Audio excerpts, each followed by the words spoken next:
Every single one of us is going to come to a place in our life where we can say the following statement: wow, that was a really great run. That was amazing what just happened. Maybe it's something to do in your workplace where you had a stretch of time in your job where you were like, we did great work. I gave glory to God for it. It had great results. We made a difference. We showed up. It counted. We had a team. Wow, that was amazing. Maybe it's a stretch of time in a marriage where you say, wasn't exactly a rom-com, but that was an amazing period of time where God was faithful. We loved each other. We put the other's needs first. We had mutual submissiveness, and we pursued Jesus together, and we did a great thing. Maybe it was something else. Maybe it's a sports team dynasty, and you were really incredibly excited that you got to have every single time we came to February and we did Super Bowl subs at church, you got to watch the Patriots in the afternoon. And then you say, wow, that was a great run. What comes next? Option A, is it over? And we'll look back and we'll celebrate it, and we'll have a viewpoint where we'll look really nostalgically and remember those good times and say, that was awesome, life is different now. That was awesome, that was incredible, wow. Or will we say, hey, the run can continue. The future can still be bright. In fact, it can be even brighter, and there can be something beyond. And there's not just a need for nostalgia, but there's a need for ongoing trust and obedience and excitement and hope and optimism. I put it this way. In 2 or so years, Star Wars 10 is going to come out. Okay? And when Star Wars 10 comes out, something's going to happen. It's either A, going to be really bad, at which point myself and other people like me are going to say, wow, that was a great run. Wow, that was a great run. That Star Wars was an incredible part of my parents' growing up and my growing up. And, by the time my kids grew up, Star Wars was a nostalgic thing, and we'll pay out the nose for Disney to be able to go on the Star Wars rides. And we'll have our Han Solo posters, but they'll be from the 70s looking back nostalgically. Or it'll be great, and it'll become a defining part of my children's childhood, and they'll have an opportunity to be part of an ongoing great run. We have the same thing in our country right now. If you read Gallup, Pew, all the polls and the research, they're all coming up with something in common. Here's what they're saying. A majority of Americans are looking at our society and saying, A, America's going in the wrong direction in general. B, by 2050, we'll be worse. And C, America was better 50 years ago than we are today. And so the question then we start to come in is, wow, that was a great run. Is it over? Are we in a nation in decline? Are we in a community in decline? We look and we see institutions, and we see ideas, and we see franchises, and we see businesses, and we say, wow, that was a great run. Is it over? Or is there a bright future? That is what this text is showing us. We heard the entire text before. We've been looking at Elijah for the entire fall. We're now at Thanksgiving week. We're ready to move into Christmas, and we're going to end our study of Elijah asking this question, because at the end of Elijah's ministry, there were two possibilities. Is it over? The nation before Elijah was in total chaos. We had this divided kingdom. Nobody wants your country to split. Their country had split generations before, and it had just gotten awful for a whole number of years. And now this guy Elijah shows up and says, the nonsense need to stop. You need to serve God or you need to serve everything else. He declares a drought. People have to make a choice. They have a showdown. God shows up. The false prophets are gone. The worship of God is restored. And then Elijah's time comes to an end, and he's getting ready to leave. And now the question is, okay, is everything going to revert? Is this a time that we're going to nostalgically look back on and say, that was really amazing, but it's over? Or will there be this new guy, Elisha, and will Elisha help continue the legacy of Elijah, bring it forward, and now there will be a bright future. This is the question they're asking. It's the question we're asking, because the truth is, Elijah has this successor named Elisha, and we need to be very clear. Everybody hold up a 1. Prophet 1 is Elijah. Say that with me. Elijah. Okay. Prophet 2 is Elisha. Again, here's our whole tension of the text. If Elijah leaves for heaven and now life reverts, we have a need for nostalgia. If Elijah leaves for heaven and Elisha picks up the mantle and says God can do even more amazing things next, we have a continuation of a run. This is the final lesson of Elijah. He believes the future can be even better after he's gone. Do you? Do you believe that the future can be better? Because the truth is, this is one of the most challenging texts for Christians. Why? I sit and I try to listen. And I sit and I hear people talk. And I talk to Christians. I talk to non-Christians. You talk to people too. Here's what I hear. I can't believe where we are as a society. I can't believe where we are as a country. I can't believe where we are as a community. Things used to be so much better, and look where we are now. If the best we have is that while we can say, I can look at the past nostalgically and say God was faithful then, is that really something I want to hold on to? Is that really something that does me any good if I just say, life's kind of weird now. We're divided. We're dreading because we've got family members on multiple sides of aisles and they're all going to be sitting at Thanksgiving and we can't enjoy Thanksgiving. We just have to hold our breath so that people don't fight at Thanksgiving. If that's the best that the church has to offer, I'm sorry, we don't really have anything to offer anybody, do we? The truth is, as we face the future, Elisha believes that he can continue the work of Elijah and the future can be bright with God. Do you believe that? Some of you do, and this message is going to be a message of encouragement. Let's be honest. A lot of us don't. This message is going to challenge you today, and I'm going to ask you to rethink that. I'm going to ask you to take this idea that life can't be better, that the best days are behind us. I'm going to ask you, let's challenge that, and let's not go unicorns and rainbows. Let's take the Bible, let's take faithfulness to God, and let's say, wow, God was faithful then. What happened then can lead into the present, and with Him, we can have a bright future. Can we try that? Are you open to that? Well, if you're open to that, it all starts where it begins for each of us, and that's called a place called Gilgal.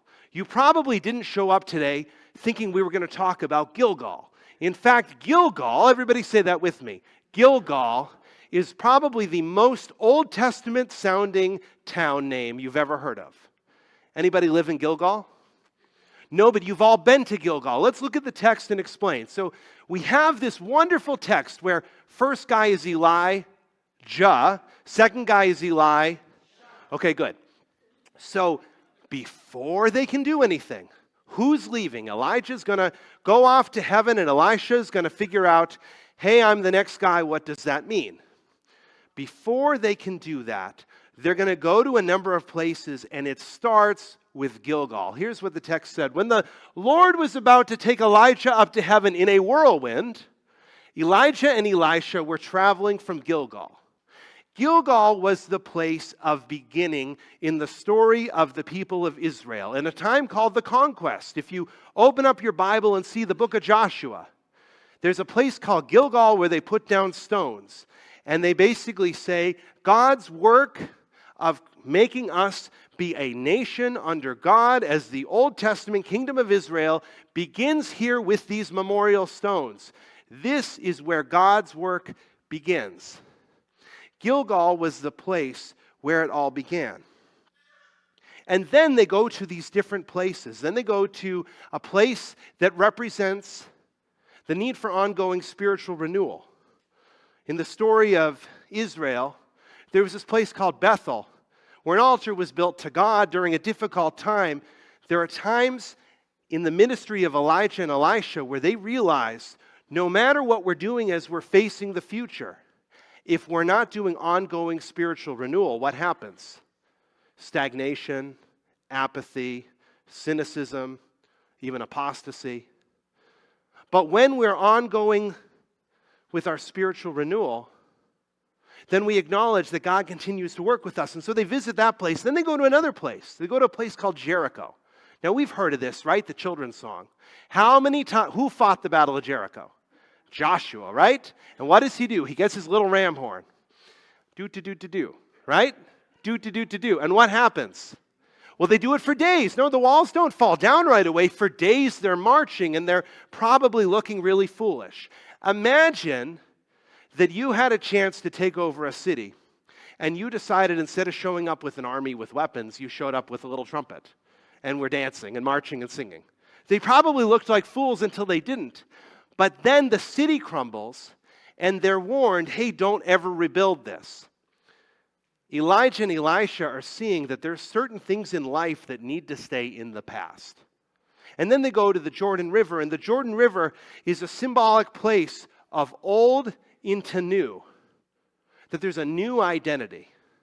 When the Lord was about to take Elijah up to heaven in a whirlwind, Elijah and Elisha were traveling from Gilgal to Bethel, to Jericho, and finally to the Jordan.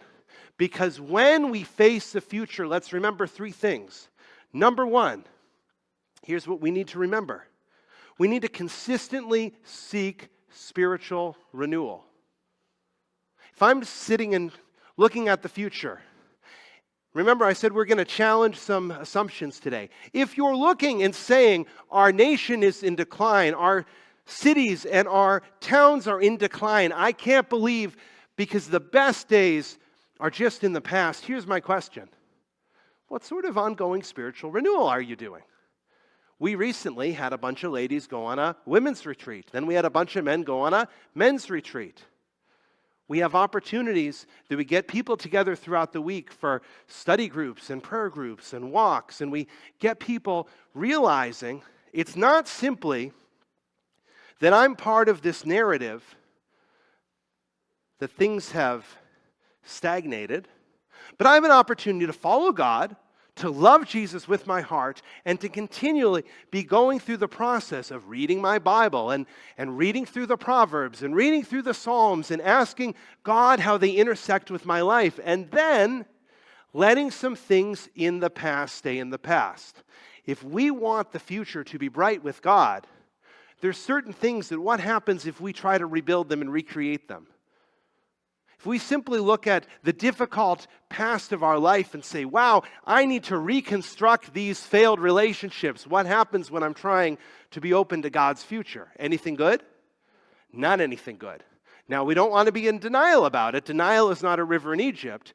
But we want to realize we leave the past in the past and we have a new identity. What is our identity? Is your identity that you're a failure? Is your identity that you're someone who's in a nation in decline?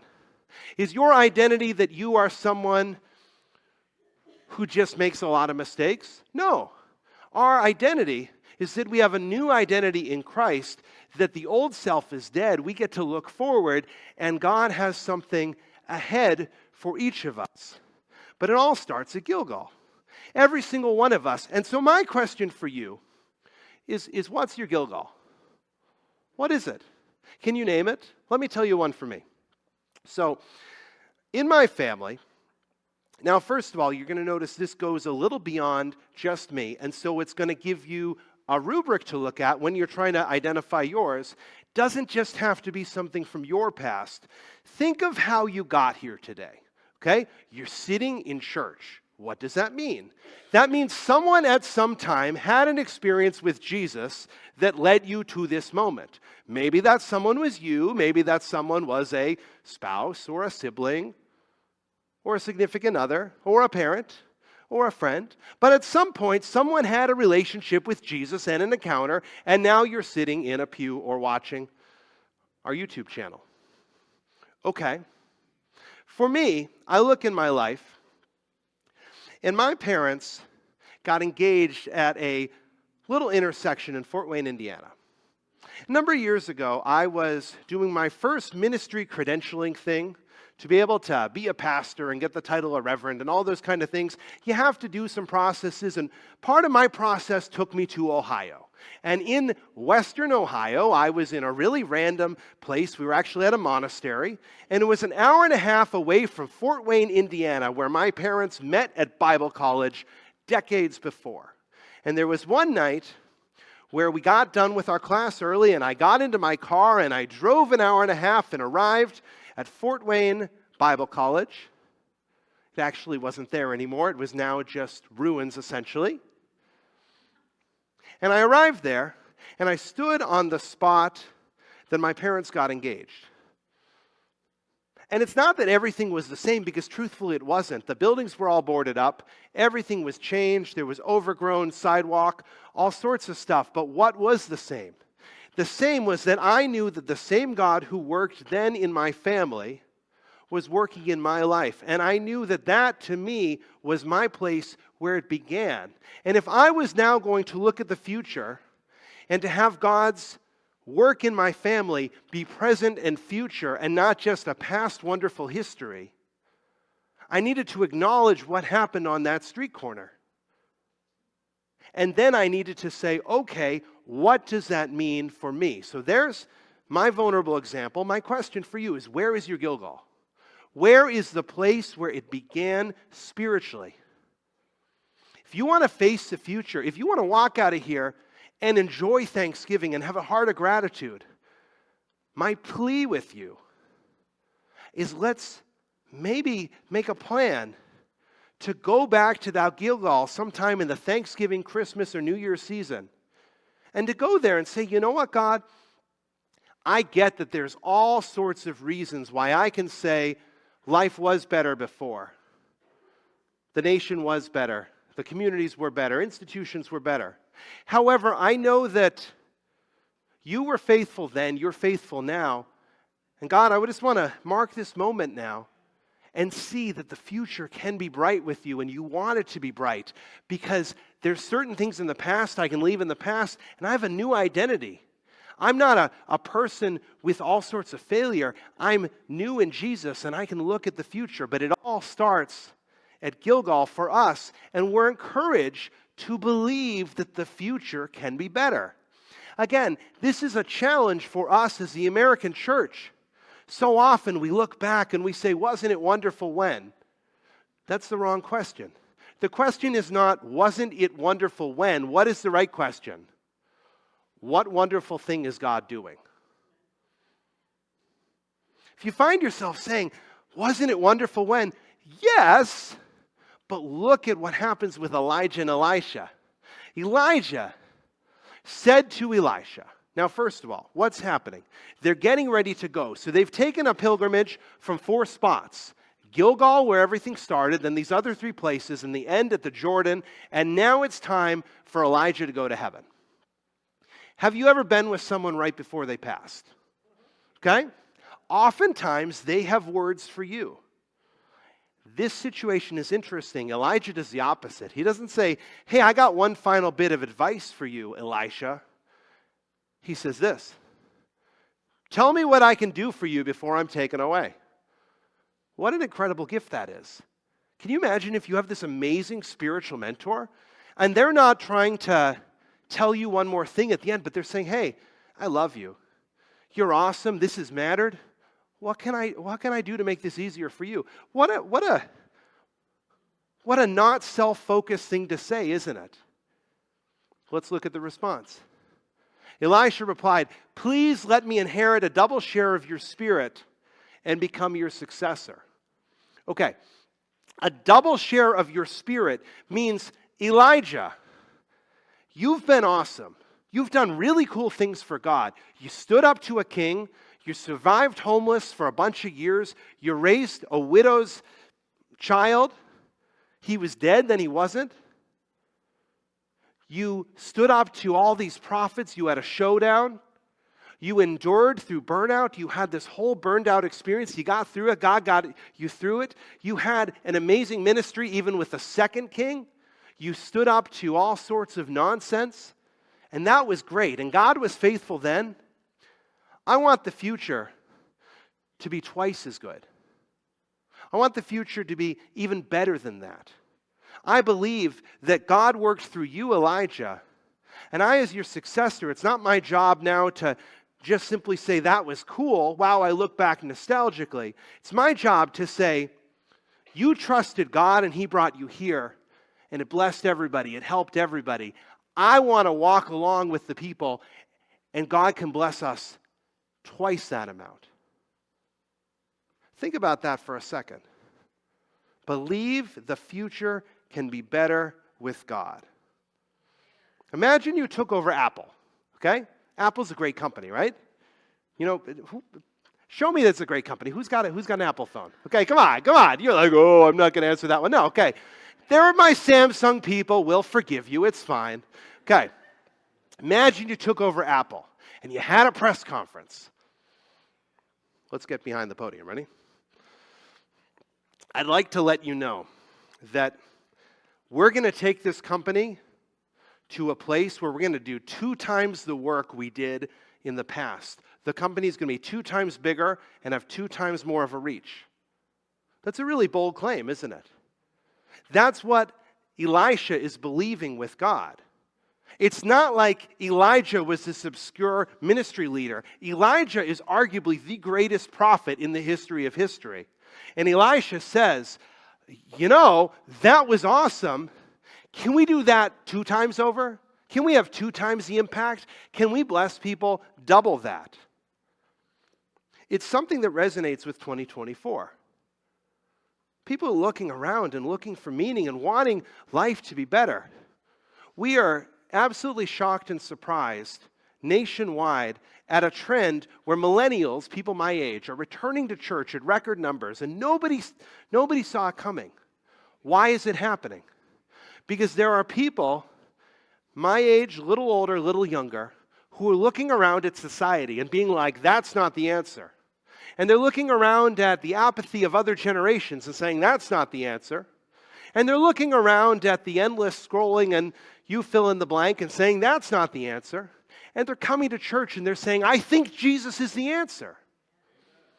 But we need to believe that the future with God can be better and can be brighter. It's the job of the church to prepare people for a bright future. I'm going to say that again. It's the job of the church to prepare people for a bright future. Do you believe that God can do something twice as amazing in the future? I do. I knew the Bible extremely well as a little kid, okay? To the point where I was a Bible nerd as a 5-year-old, okay? Like, where's my mother? Where's my dad? Was I? Okay. Our mission as parents is not to just have our kids be like us. I want my kids to know the Bible twice as well. When we do family Bible time, we go deep in the weeds with all sorts of stuff because I believe that God led our family to a point, and it's not like that's now the apex and our children can bask in that. No, we are part of a continuing line of faith where we can be more faithful, the next generation can be more faithful. We have this thing in America where we believe the next generation can be wealthier. In our family, we believe the next generation, each generation can be more faithful and trust God more, and God can use each generation more. This is a great church with a wonderful history. If you look at the things this church does, we're not a big church or a little church. You know what kind of church we are? A church. You know what the church does? The work of God. When you take a look at what happened in 2008, 2018, today, this church is not recreating the past each time. Take a look at what we've done for Thanksgiving outreach each year.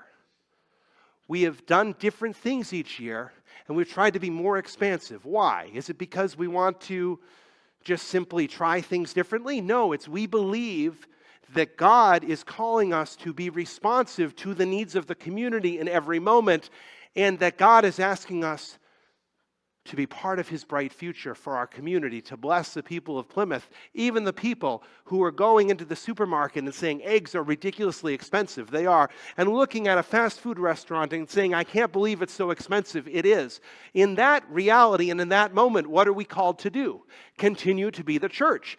10 years from now, there will be different problems. What will the church do? We'll be responsive to those different problems.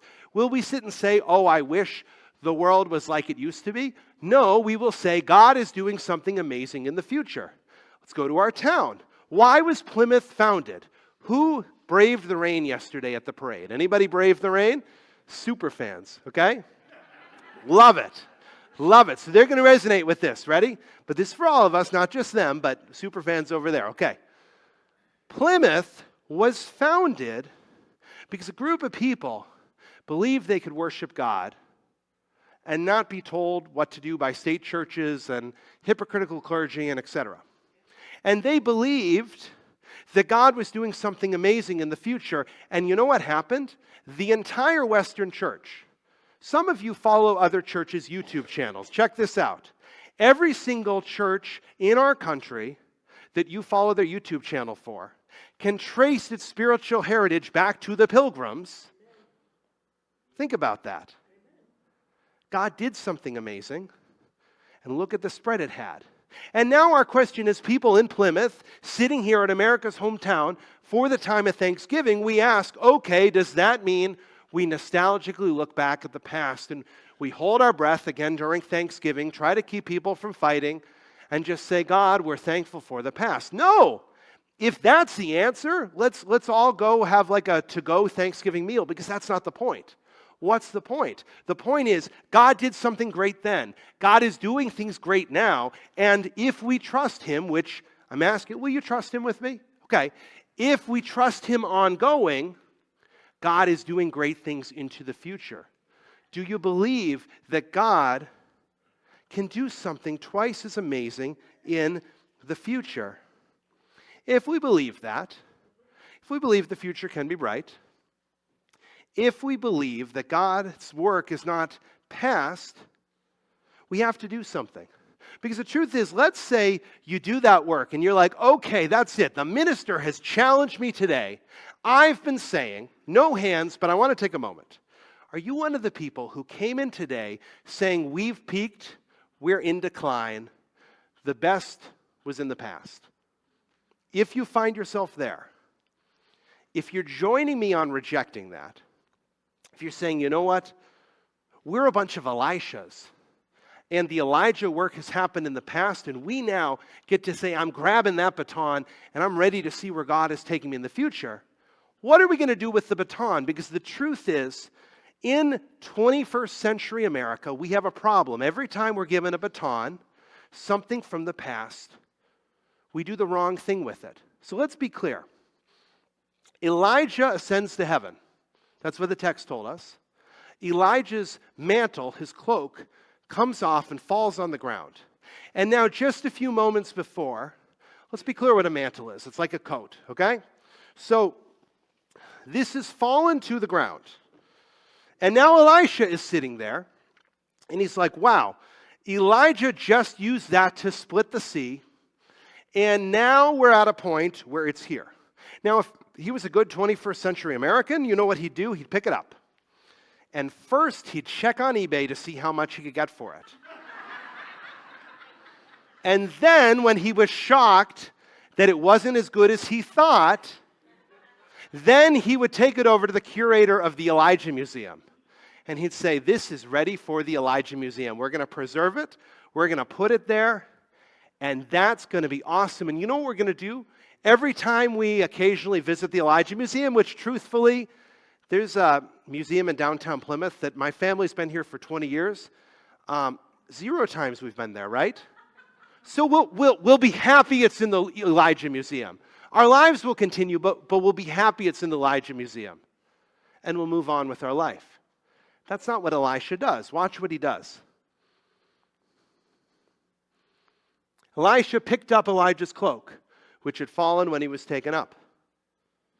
Then Elisha returned to the bank of the Jordan River, where they just had been. He struck the water with Elijah's cloak. I want you to think of this. I'm going to do it so you see how absurd this looks. Ready? It's a coat, okay? It's a coat. Ready? I'm going to do it. Ready?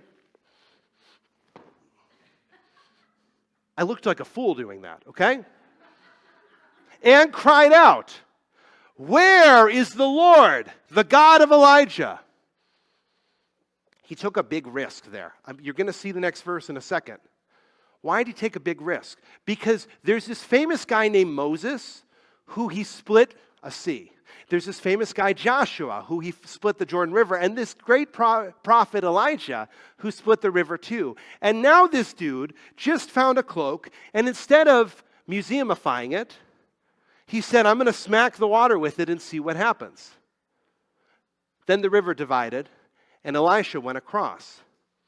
Don't museumify your life. Use the cloak to strike the water. Don't museumify your life. Use the cloak to strike the water. I'm going to say it again. Don't museumify your life. Don't take the things from the past and say, wow, those were amazing. I'm going to stick them in a museum. What do I mean by this? Here's something really sad. Most depressing part of the message, okay? Ready for the really sad part? I'll give you hope in a second. Okay. Here's your homework. Drive around New England in the next month. Notice all the churches all over New England that have turned themselves into museums. What do I mean by this? Don't run in the sanctuary. Don't touch the organ. Don't have food. Don't get dirt on the carpet. Don't touch the organ. Innovate nothing. Don't touch anything. Preserve everything. Keep your voice completely down. Be completely quiet and respectful, and make sure no one ever comes into the sanctuary, because nothing else is sacred. Nothing else is permanent, so we're going to make sure this is. Churches museumify themselves constantly. You can see them in every town. There's like 5 of them in every town. It's really sad. But our job is not to then judge that. Our job is to say, wow, that's a really hard and difficult lesson that I need to learn so I don't museumify my life. Because the truth is, Elijah's cloak comes down and it has a purpose. Elijah used it for ministry, and Elisha uses it for ministry too.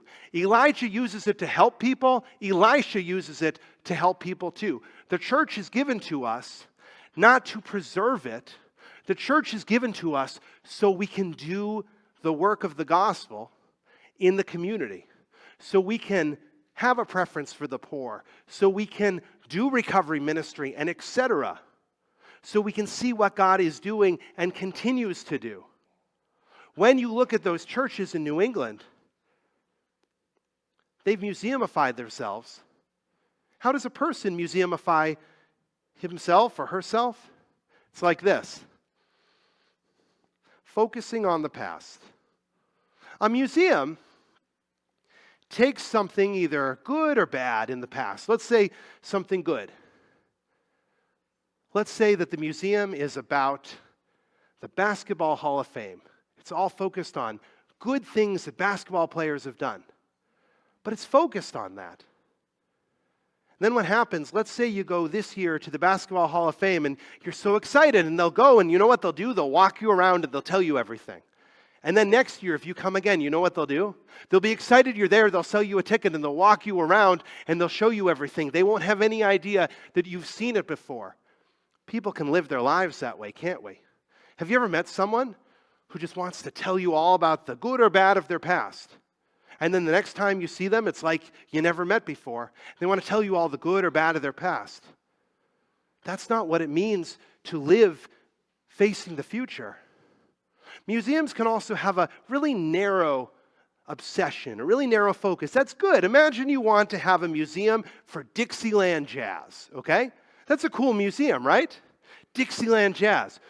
But imagine I show up to the Museum for Dixieland Jazz, and I say, hi, you love music. And they say, oh, yes, we do. I say, awesome. Did you know that it was a surprise, but Kendrick Lamar dropped a new album this week and no one knew about it? What are they going to say? We're here to talk about Dixieland Jazz. We can get like that in our lives, where we narrowly focus on things. We narrowly obsess. We stay within narratives. Valuing preservation over innovation. That's what a museum is. It takes something. It's the Elijah cloak. hi, we're putting this in the museum and no one can touch it. The point of the cloak is not that no one can touch it. What is the point of the cloak? The point of the cloak is that God's power works through the cloak and that God continues to be faithful into the future. So instead of museifying your life, strike the water. Use the past to launch into a bright future. Be excited about the present and the future. Be open to the Holy Spirit's leading. Embrace new relationships, new ideas, and new opportunities. Take the gospel and the truth and say nothing about Scripture is going to change, nothing about the gospel is going to change, but the way we're going to live forward, we're open to new things and what God is doing in the future. Elisha keeps the legacy of Elijah alive. He uses the cloak to live forward. So here's my question. Are you optimistic about God's future for you? I want to give you some hope, okay? I told you we were going to do the negative part. Here's the positive part. I want you to look. If you're joining us, you can see a crack in the sanctuary right over there and right over there, okay? There's 2 cracks. Take a look, and if you're joining us online, maybe we'll superimpose a photo of these cracks. But there's cracks there, and sometimes people wonder, why are there strange lines in the middle of a worship center? That's very strange. Let me tell you the story. In the early 1970s, Boston University School of Theology did a study. And the study they did is they realized that churches in New England would have an opportunity to do something new if they would not hold on to downtown buildings, but if they would take their downtown buildings and put them up for sale, find cheap land in a suburban area. Now think about it. How much would 11 acres in a suburban area of Plymouth cost you today? Millions. Back then it was not millions, it was very inexpensive. To take cheap land, put little churches on them, become community churches, and see what God was doing in the future. How many churches in Massachusetts do you believe positively responded to the study? 1. You're sitting in that church, okay? That is the history of our church. And so what they did is they took, have you ever seen the Spire downtown? The Spire is this big building. It's amazing, isn't it? It's a wonderful historic building. They just did a massive renovation, and it's how beautiful does the Spire look? We would take wedding pictures in front of that building. Amazing building, okay? This church sold it and moved on from it and had a little plot of dirt over here. And do you see that parking lot? It wasn't a parking lot back then. What was it? It was dirt, and people would park in the dirt. And this little teeny, see that crack? It was a little teeny worship center. That was it. That was the church. That is not a very big church. Imagine, everybody in the back, don't do this. Stand up, come forward, and let's all try to be compressed right here. We'd be on top of each other, okay? So that's what they did. And they moved here in faith. And for the next 40 plus years, this church is continually optimistic about God's future, and we've gone through mergers, and we've become an evangelistic church, and we've done work with homeless people, and we've done all the things that other churches say, oh, we can't do that.